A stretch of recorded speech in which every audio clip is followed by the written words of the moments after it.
Abus de position dominante chez les GAFAM? C'est le décryptage de la semaine dans Vitamine Tech.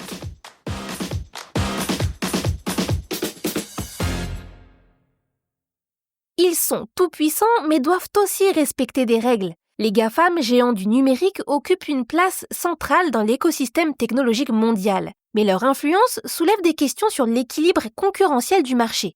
Ont-ils déjà franchi cette ligne rouge? Ont-ils déjà usé de leur position de dominant pour éteindre la concurrence? Bonjour à toutes et à tous, je suis Adèle Njaki et aujourd'hui dans Vitamine Tech, on explore les dynamiques de pouvoir au sein des grands de la tech.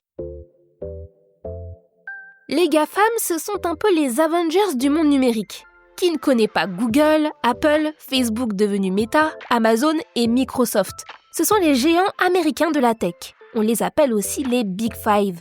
À eux seuls, ils représentent une puissance économique colossale. En 2024, leur capitalisation boursière cumulée dépasse les 8 000 milliards de dollars selon Bloomberg. Pour vous donner une idée, c'est à peu près autant que le PIB de certaines grandes puissances du G20. Pour vous rafraîchir la mémoire, Google est vraiment le leader absolu de la recherche en ligne, avec plus de 90% de parts de marché selon StatCounter. En moyenne, il comptabilise 83 milliards d'utilisateurs par mois. Apple, c'est la référence du hardware de haut de gamme. iPhone, Mac, iPad. Aujourd'hui, il y aurait plus de 2 milliards d'appareils Apple actifs dans le monde, d'après les dires de l'entreprise. Meta, avec Facebook, c'est le pionnier des réseaux sociaux. Actuellement, il totalise plus de 3 milliards d'utilisateurs mensuels grâce à Instagram et WhatsApp. Amazon, quant à lui, c'est le roi du e-commerce. Il représente près de 40% du marché aux États-Unis. Vous vous rendez compte? Et il est aussi un acteur clé du cloud avec Amazon Web Services. Enfin, Microsoft, c'est Windows, la suite d'Office, les services cloud.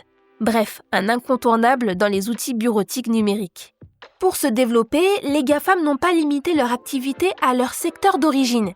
Ils ont massivement investi dans des domaines comme l'intelligence artificielle, la réalité virtuelle et les objets connectés. Mais cette diversification s'est surtout faite grâce à des achats stratégiques, ce qui soulève des inquiétudes, car les GAFAM sont souvent accusés d'abus de position dominante. Ils utiliseraient leur pouvoir pour étouffer la concurrence ou imposer leurs propres règles.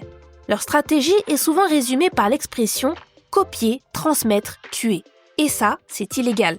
En 2020, un rapport du Congrès américain a clairement dénoncé ces pratiques. La juridiction explique qu'elles freinent l'innovation et étouffent la concurrence. Google a été plusieurs fois sanctionné par l'Union européenne. En 2017, l'entreprise a écopé d'une amende de 2,42 milliards d'euros pour avoir favorisé son propre comparateur de prix dans les résultats de recherche au détriment de la concurrence.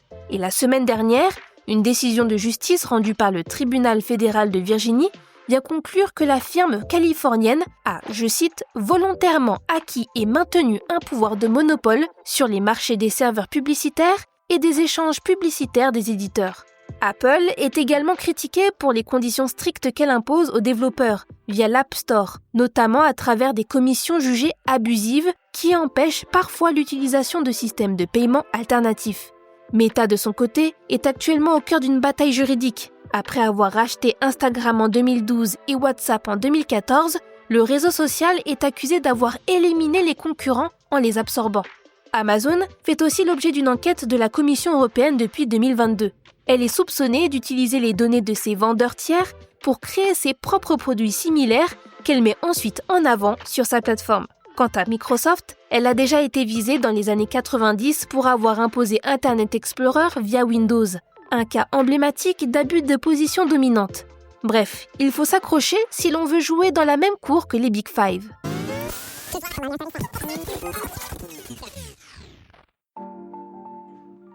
Face à l'influence croissante des GAFAM, les États et institutions internationales ont intensifié leurs efforts de régulation. L'Union européenne a mis en place des législations importantes, comme le Digital Market Act et le Digital Service Act, afin de mieux encadrer la concurrence et la responsabilité des plateformes. Cependant, les résultats restent limités, en raison de la lenteur des procédures et des contournements techniques des entreprises. Vous vous en doutez aussi, les enjeux géopolitiques sont également très importants dans cette histoire. Le pouvoir des Big Five affecte la société, la politique et la souveraineté des États, notamment en matière de contrôle des données et de cybersécurité. Des initiatives comme Gaia X en Europe, ainsi que des régulations en Chine et en Russie, cherchent à réduire la dépendance vis-à-vis de ces géants. Même les États-Unis tentent de réguler le marché avec l'Open App Market Act, une loi qui vise à limiter leurs pratiques monopolistes. Pourtant, la régulation peine à avoir des effets concrets, à cause de la taille des entreprises et des ressources limitées des autorités. Alors, une question se pose. Ces pratiques finiront-elles par disparaître un jour ? L'avenir nous le dira. C'est tout pour cet épisode de Vitamine Tech. Pour ne pas manquer nos futurs épisodes, abonnez-vous dès à présent à ce podcast et si vous le pouvez, laissez-nous une note et un commentaire. Cette semaine, je vous recommande le dernier épisode de Bêtes de science dans lequel Agatha Liévin-Bazin vous parle du cyclidé zébré, un petit poisson parent modèle et dévoué.